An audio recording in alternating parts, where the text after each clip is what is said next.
Ethereum is about to get an 8x upgrade, and 99% of people have no idea it's coming. I'm talking about Fusaka, the upgrade that drops transaction cost by 90% and makes Ethereum Layer 2's competitive with Solana. By the end of this video, you will understand why Q4 2025 could be the biggest catalyst for Ethereum adoption we have ever seen. If you are a trader, developer, or just an ETH, this affects you directly. Let's break it down. The problem. Here is the problem. Ethereum Layer 2s are too expensive right now. Arbitrum charges around 3.50 per dollar per million gas. Optimism about $3.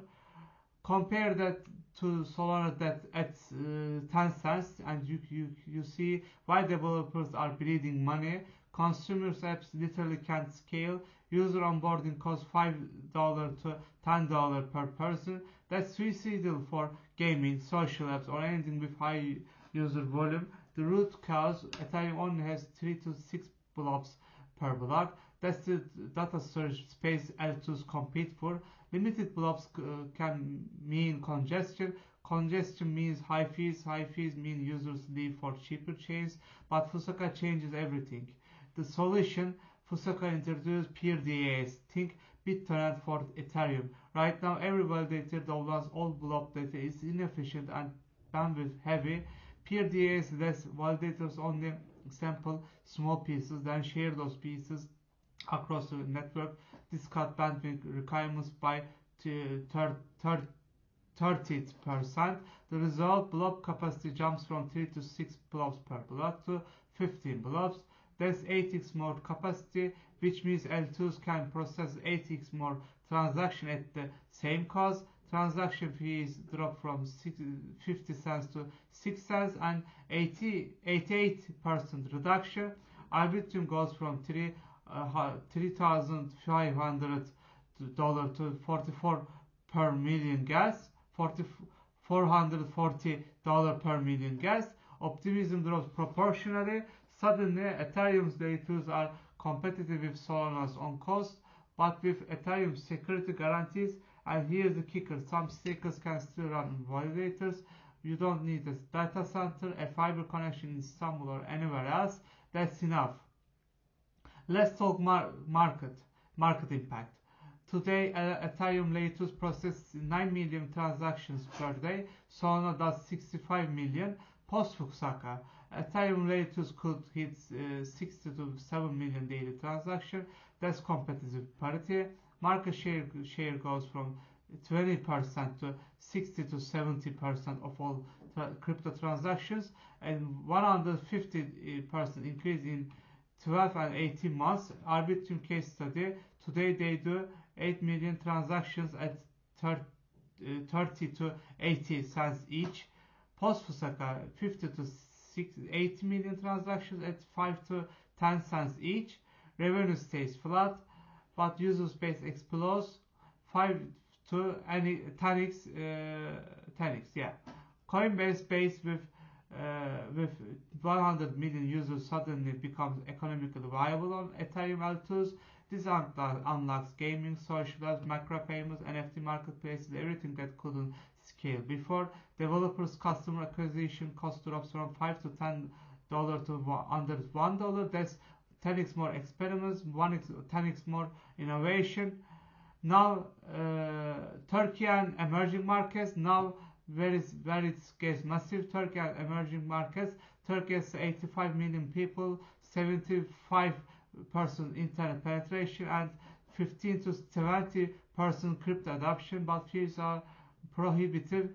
Remitters, a worker in Istanbul sending $500 to family in Berlin pays $5 to $10 in traditional fees. With blockchain, less than $1. That's a $2 to $3 billion annual market in Turkey alone.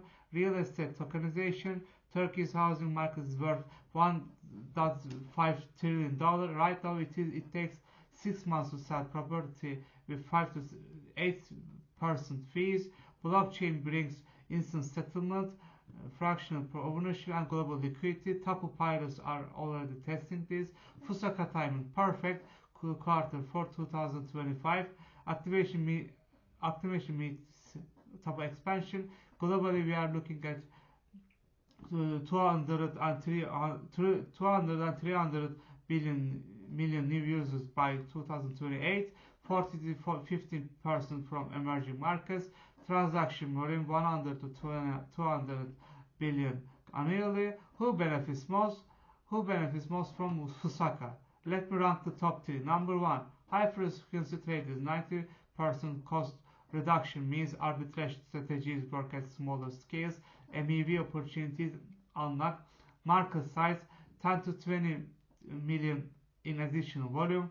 Number 2, L2 developers and 10x reduction in customer acquisition cost. Gaming, social apps, creator platforms, all economically viable now. Expect 10,000 new decentralized applications by 2026-2027.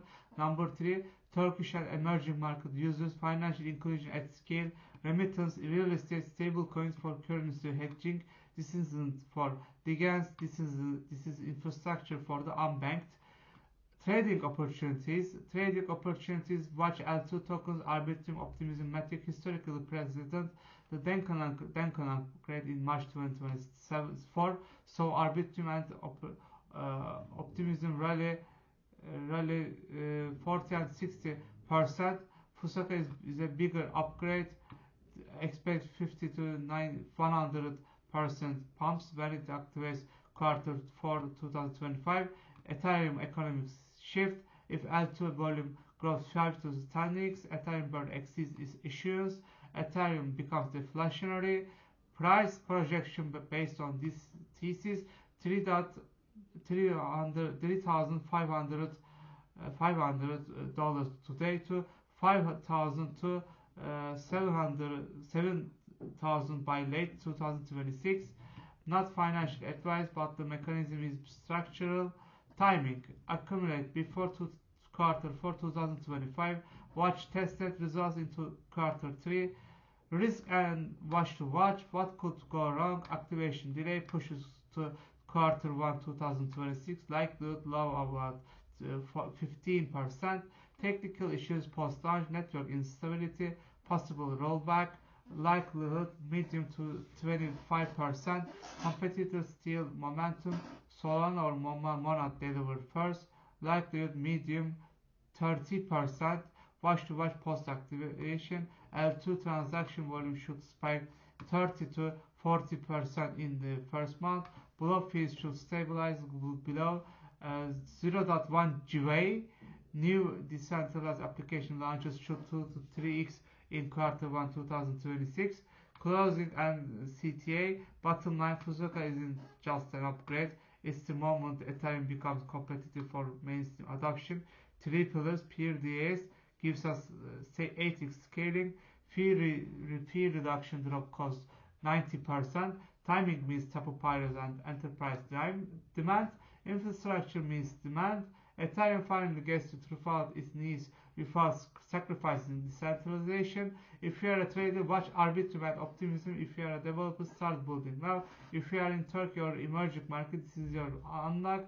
Thanks for watching. Drop a comment if you are bullish on Fusaka. See you in the next one.